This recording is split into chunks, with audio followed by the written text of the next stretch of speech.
Welcome to Hart County Public Library Outreach Virtual Storytime. We are so glad that you could join us.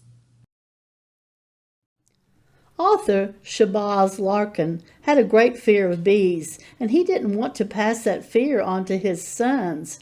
He set out to learn all he could about the small creatures. When you learn more about something scary, it feels less scary. Today I have a guest reader, Shanna Hensley, to help me share the book, The Thing About Bees.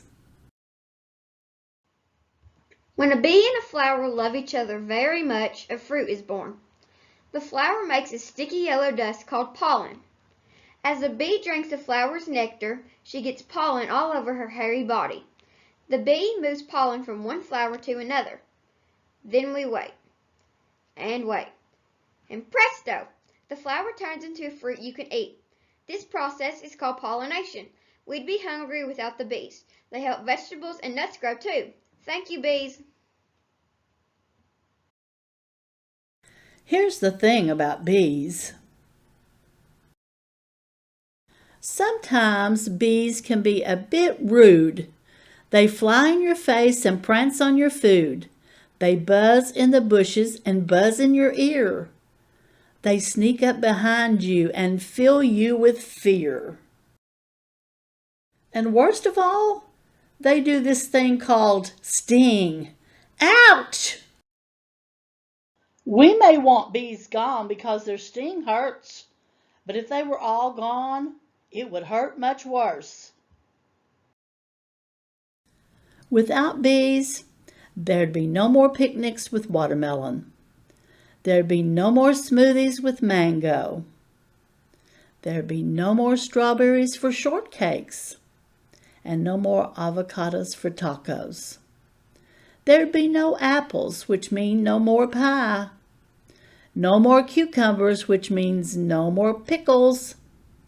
No more blueberries and raspberries for pancakes or sweet cherries to drizzle.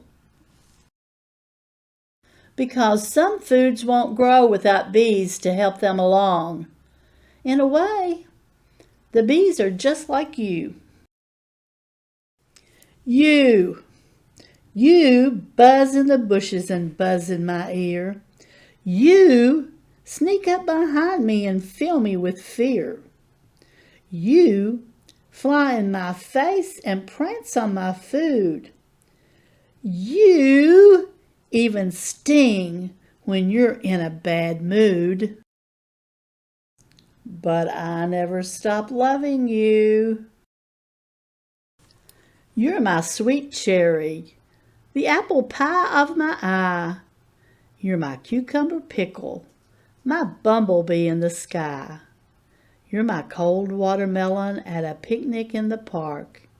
You're the avocado on my tacos. You're my strawberry heart. Without those little buzzers, the world wouldn't know what to do. That's the thing about bees. We need them just as much as we need you. I have a lot to learn from bees. I wrote this book because I have a ridiculous fear of bees. When my sons were born, I didn't want to pass that fear to them, so I set out to discover all I could about the little buzzers. I learned 3 things about bees. First, I learned that every living creature has a special part to play in the world, and that includes you. Second, when I learn more about a scary thing, the thing feels less scary to me. Third, I researched which bees and wasps are kind and which are kind of mean. I made a guide to help you see the difference too. It's brave to try to understand the things that scare us. Now, go be brave. Love, Shabazz. Everything you need to know about how not to get stung. A guide to bees and wasps from kinda me. Bee safety and etiquette. Ignore bees in flight. They can't sting you if they are not on you. Stay calm and hold still if a bee comes around. Never swat at bees. They will sting you if you do. Avoid carrying ripe mangoes or you will smell like bee dinner. Wear shoes. Some bees make nests in the ground. Don't forget, Bees don't want to sting you. They are busy collecting pollen. Tell an adult right away if a bee stings you. Wear a hat if you don't like bees in your hair. Bees. Bumblebee. The friendliest of all bees. Can sting but usually ignores humans. Nests in the ground. Excellent pollinator. Makes honey but not nearly as much as honeybees. Very fuzzy. Too big and blobby for its tiny wings, but flies anyhow. Carpenter bee. A big, harmless bee. It rarely stings. Make nests in dead wood like in old logs or in your house. That's why it's called a carpenter bee. Great pollinator. Has a little furry jacket. Pollinator. Anything like a bee, bird, butterfly, or bat that helps fruits and vegetables grow by spreading pollen from plant to plant. Honeybee. The world's best pollinator and pollen eater. Very friendly. Can only sting once. Lives inside hollow trees or logs or in human-built hives. Makes honey and then eats it. Makes wax to build honeycombs for storing pollen, honey, and baby bees. Does a waggle dance to help hive mates find the good flowers. Wasp. Mud dauber. This little buzzer is not a bee. Not aggressive, rarely stings.